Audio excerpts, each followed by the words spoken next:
दोस्तों आरटीआई को लेकर मैंने पिछली वीडियो में सरकार की मंशा पर सवाल उठाए थे, तो कुछ लोगों के मैसेज आए थे इससे रिलेटेड स्टिक इन्फॉर्मेशन जानने के लिए।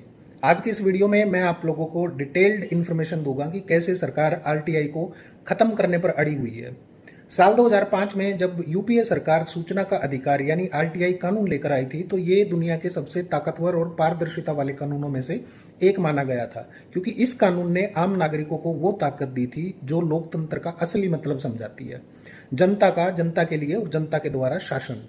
लेकिन जैसा कि मैंने पिछली वीडियो में बताया था कि आज 20 साल बाद ये सनशाइन लॉ सनसेट मोड में दिख रहा है और इसके पीछे की कहानी मोदी सरकार की सिस्टमैटिक कॉन्स्पिरेसी से भरी पड़ी है। आरटीआई की कबर खोदने की शुरुआत गिरीश देशपांडे केस से हुई, जिसके फैसले ने आरटीआई की रीढ़ की हड्डी तोड़ने का काम किया।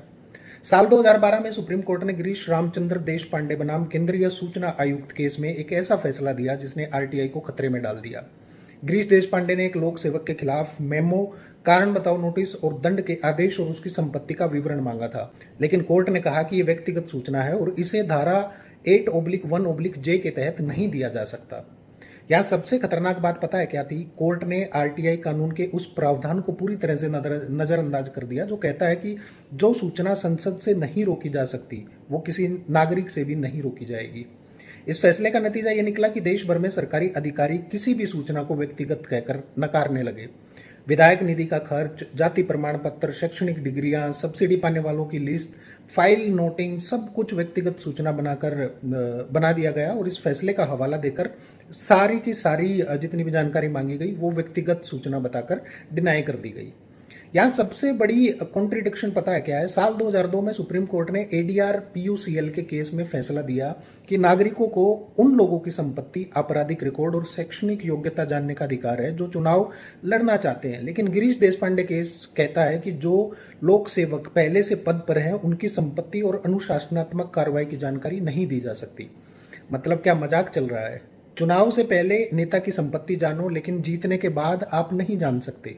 भ्रष्टाचार और घोटाले तो वो पद पर आने के बाद ही करेगा ना, पहले तो वो जो मर्जी कर रहा हो, जनता को उससे क्या मतलब।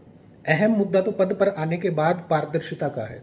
यहाँ दो चीजें नई आई हैं, एडीआर पीयूसीएल यानी एसोसिएशन फॉर डेमोक्रेटिक रिफॉर्म और people's union for civil liberties. इसके द्वारा दायर की गई महत्वपूर्ण जनहित याचिकाओं जैसे चुनाव में पारदर्शिता यानी किसी उम्मीदवार का आपराधिक इतिहास, संपत्ति और उसकी एजुकेशनल क्वालिफिकेशन का खुलासा करने वाले मामले और निजता के अधिकार जैसे फोन टैपिंग के लिए नियम बनाना जैसे मुद्दों से रिलेटेड जनहित याचिकाओं में एडीआर और पीयूसीएल शामिल होते हैं, प्रेजेंट होते हैं। साल 2012 के बाद साल 2019 में मोदी सरकार ने आरटीआई पर ऐसा प्रहार किया कि सूचना आयुक्तों को सरकार का गुलाम बना दिया। 2019 में मोदी सरकार ने आरटीआई अमेंडमेंट एक्ट लाकर सूचना आयुक्तों की जो स्वतंत्रता थी, स्वायत्ता थी, वो खत्म कर दी। मूल आरटीआई कानून जो साल 2005 में लागू हुआ था उसमें सूचना आयुक्तों का कार्यकाल 5 साल या 65 वर्ष की आयु तक था। वेतन मुख्य चुनाव आयुक्त के बराबर था, मुख्य सूचना आयुक्त का। सूचना आयुक्त को भी चुनाव आयुक्त के बराबर ही वेतन मिलता था और ये एक कंप्लीट इंडिपेंडेंट कॉन्स्टिट्यूशनल बॉडी थी। लेकिन साल 2019 के संशोधन के बाद मुख्य सूचना आयुक्त का कार्यकाल जो है वो केंद्र सरकार तय करेगी। वेतन जो केंद्र सरकार तय करेगी वही होगा, जिसका नतीजा ये निकला कि आरटीआई कमीशन अब सरकार के एक विभाग की तरह काम करेगा। बस इसी बदलाव ने सूचना आयोग को सरकार के हाथों की कठपुतली बना दी। इसके बाद 2023 में आई डीपीडीपी एक्ट ने आरटीआई को पूरी तरह से जिंदा लाश में तब्दील कर दिया। डिजिटल पर्सनल डेटा प्रोटेक्शन यानी डीपीडीपी एक्ट 2023 के जरिए मोदी सरकार ने सेक्शन 8/1/J में बदलाव किया। पहले इस सेक्शन में लिखा था कि ऐसी सूचना जिससे किसी व्यक्ति की प्राइवेसी का अनावश्यक उल्लंघन हो और जिसका किसी सार्वजनिक गतिविधि या हित से कोई संबंध ना हो उसे नहीं दिया जाएगा, किंतु यदि केंद्रीय, राज्य लोक सूचना अधिकारी, अपील अधिकारी संतुष्ट हों कि व्यापक जनहित में ऐसी सूचना देना आवश्यक है तो सूचना दी जा सकती है। लेकिन अब ये पूरा सेक्शन केवल 6 शब्दों में समेट दिया गया, information which relates to personal information. अब आप सोचेंगे कि क्या गलत है? सही तो कहा है कि पर्सनल इंफॉर्मेशन नहीं शेयर की जानी चाहिए, लेकिन रुकिए, यहाँ मुद्दा पर्सनल इंफॉर्मेशन का नहीं है बल्कि जनहित का प्रावधान पूरी तरह से हटा दिया गया है। संसद वाला प्रावधान हटा दिया गया है, सार्वजनिक गतिविधि से संबंध की शर्त भी हटा दी गई है। तो फिर बचा क्या है? किसी की पर्सनल जानकारी से किसी को क्या लेना? और सबसे खतरनाक बात पता है क्या है? व्यक्ति की परिभाषा में राज्य भी शामिल कर दिया गया है। डीपीडीपी एक्ट में व्यक्ति जो एक पर्सन होता है उसकी परिभाषा में व्यक्ति, हिंदू, अविभाजित परिवार, फर्म, कंपनी, संगठन और राज्य सब शामिल कर दिए गए हैं। इसका मतलब अब राज्य से संबंधित सूचना भी व्यक्तिगत कहकर नकारी जा सकती है और सरकार ने खुद स्वीकार भी किया है कि मौजूदा कानून के अनुसार सभी व्यक्तिगत सूचनाएं अपवाद में नहीं आती, इसलिए उन्होंने ये बदलाव किया। ये फंडा मुझे तो समझ नहीं आया, अगर आप लोगों को समझ आया हो तो कमेंट करके मुझे भी समझा दो भाई कोई। कुल मिलाकर आरटीआई की लाश पर नाच रही है मोदी सरकार, और ये बात मैं नहीं कह रहा बल्कि आंकड़े भी यही बोल रहे हैं। केंद्रीय सूचना आयोग का पता है क्या हाल है? 10 में से 8 सूचना आयुक्त पदों पर कोई नहीं है, खाली पड़े हैं। मुख्य सूचना आयुक्त का पद मोदी सरकार के 11 सालों में 7वीं बार खाली हो चुका है। पेंडिंग केसेस केंद्र में 23,000 प्लस पड़े हैं और राज्यों में 4 लाख प्लस केसेस पड़े हैं। यहाँ तक कि कई राज्य सूचना आयोग में वर्षों से कोई आयुक्त ही नहीं नियुक्त किया गया है, लेकिन सरकार इन खाली पड़े पदों को भरने का तमाशा पूरा अच्छे तरीके से कर रही है। अगस्त 2024 में विज्ञापन निकाला जिसमें 161 आवेदन आए और मामला ठंडे बस्ते में चला गया। उसके बाद जनवरी 2025 में सरकार ने कहा कि अगले 3 महीने में नियुक्ति होगी, लेकिन अक्टूबर 2025 तक कुछ नहीं हुआ और शायद आज तक सिचुएशन वैसी ही है। यहां तक कि सुप्रीम कोर्ट तक ने कह दिया कि ये खाली पड़े पद आरटीआई एक्ट के मूल उद्देश्य को ही नकार रहे हैं। बावजूद इसके सरकार सूचना आयोग को बीएसएनएल की तरह स्वाहा करने पर तुली है।